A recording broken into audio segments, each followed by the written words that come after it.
I'm Brooke Bergstaller, and the hills are alive with the sound of critics. Ooh, it must stink to be Carrie Underwood right now. If you didn't catch Underwood's performance in The Sound of Music live on NBC this Thursday, well then, lucky you. That may be harsh, but as if, I am not alone on this one.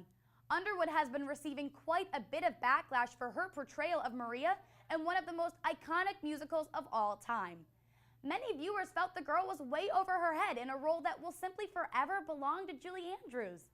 Kim Carath, who played young Greta Von Trapp in the 1965 film, was one of many who slammed the performance and wrote on Twitter during its airing, "Mystified and disappointed so far by the Sound of Musical special.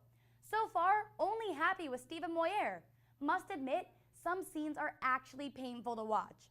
Love Carrie Underwood, but this role is just not right for her. She is lovely, her voice is beautiful, but acting is wrong.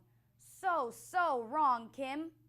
On Friday, Carrie spoke out against her sea of haters, however, as she tweeted, "Plain and simple, mean people need Jesus. They will be in my prayers tonight." Well, that's really lovely of you, Underwood, but you are going to have a lot of people to pray for. You sure you want to take on a heavy role like that? I'm not sure it worked out so well the last time, Maria. What did you guys think of Underwood's musical debut? Me thinks she should have just let Jesus take the wheel on that one. Thanks for watching The Hollywood Gossip. I'm Brooke Bergstaller.